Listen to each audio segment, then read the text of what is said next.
Who or what is the true Messiah of Israel? Is he a single man who will one day arrive in glory, or is he something deeper, more ancient and already emerging among us? This video teaching by Avraham Emuna explores a bold and perhaps unconventional idea, that the Messiah, as envisioned by Isaiah and the prophets, is not merely an individual redeemer, but the corporate body of the faithful remnant of Israel, especially from the house of David. This interpretation draws upon a more spiritualized reading of the scriptures, informed by Kabbalistic and prophetic thought, which sees the Messiah not just as a king, but as a people transformed. It may depart from traditional Jewish views, but it remains firmly grounded in the sacred text itself. This video teaching is being sponsored by Kabbalah Theological Seminary, a spiritually esteemed school of higher learning, where you can discover the science and wisdom of authentic Kabbalah. What if the branch is not a man but a multitude? What if the servant of Hashem is not a figurehead but a community refined by fire? What if the anointed one is not someone we wait for, but something we are becoming? These are the questions at the heart of spiritual Judaism, and they may redefine everything we thought we knew about redemption. The vision of Messiah in the Hebrew Scriptures is far more expansive and spiritually collective than later interpretations that reduced it to a lone eschatological figure. Especially in Isaiah, the Messiah appears not primarily as a single hero, but as a sanctified remnant drawn from the house of Israel, and more specifically, the house of David. This remnant becomes the servant of Hashem, the vessel of divine purpose, and the embodiment of Israel's redemptive calling. Isaiah opens with lamentation over a rebellious nation, but quickly introduces a glimmer of hope. If not for a small remnant, Israel would have become like Sodom. This remnant is not an afterthought. It is the root of continuity and the foundation of redemption. Zion, he declares, shall be redeemed through justice, and those who return to her through righteousness. The theme of a refined minority emerges early and remains central. Within collapse lies a seed of greatness. This vision blossoms in the description of the branch of the Lord, beautiful and glorious in the eyes of those left in Zion. These survivors, called holy, are not bystanders to redemption. They are its very fabric. They are those refined by the spirit of judgment and fire, dwelling under the renewed presence of Hashem.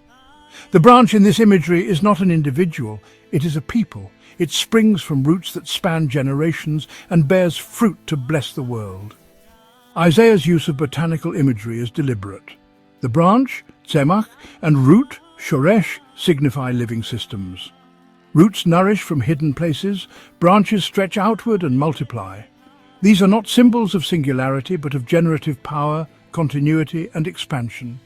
To reduce the branch to a lone figure is to diminish the very metaphor.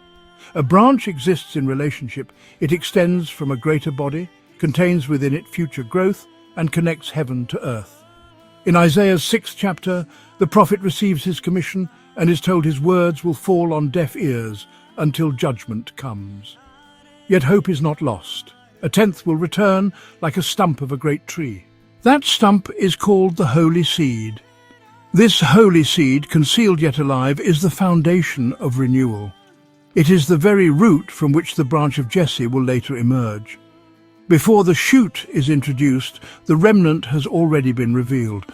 When Isaiah describes the shoot growing from Jesse's stump, he draws from this exact image. The tree has been cut down, but life endures beneath the surface. The shoot that grows is not random. It is drawn from covenantal lineage and spiritual DNA. The spirit of Hashem resting upon it represents divine partnership and authority. While masculine pronouns are used, the context points to something broader, the emergence of righteous leadership from within a sanctified people. The root becomes a banner to the nations, drawing them not to a single man, but to the collective radiance of Israel restored. Isaiah then envisions a world transformed. Wolves dwell with lambs, and the earth is filled with the knowledge of God. This is not merely the result of one man's rule, it is the fruit of a people reconnected to their divine source. The remnant becomes a moral compass for the world. They embody Torah, radiate holiness, and become a living sanctuary drawing the nations to truth. Throughout the text, the remnant is a recurring theme. Though Israel be as numerous as the sand of the sea, only a remnant shall return. But this remnant is not just what remains, it is what is chosen. It becomes the purified soul of the nation, through whom divine justice and light can flow into the world. When Isaiah speaks of Hashem's servant, he points again and again to this refined people. The servant is formed in the womb to be a light to the nations, Israel in its truest and most faithful form. The house of David is never discarded in this vision, it is reimagined. It becomes a lineage of spirit, not just blood. The branch of David is no longer a royal title, but a collective inheritance, a people who carry David's humility, justice, and heart for God. The Davidic covenant lives on. Not through coronation, but through character. It is fulfilled when the people walk in righteousness and bear the fruit of divine intimacy. The prophets beyond Isaiah echo this theme. In Ezekiel, a tender twig is planted and becomes a great cedar, sheltering birds of every kind, an image of the righteous remnant becoming a sanctuary for the nations. In Zechariah, the servant called branch is tied to the high priest and temple. This branch is priestly, communal, and generative. It builds the sanctuary not through force, but through holiness and union. The Messianic vision does not culminate in a solitary redeemer, but in a redeemed people. A body purified by exile, by struggle, and by faith. A people who have become Hashem's anointed, through whom the world is healed. This is the deeper meaning of Messiah, not one who arrives to rescue, but a remnant that rises to embody. To speak of the Messiah only as an individual is to misunderstand the very language of the prophets. Roots, branches, and remnants all testify to continuity, transformation, and spiritual reproduction.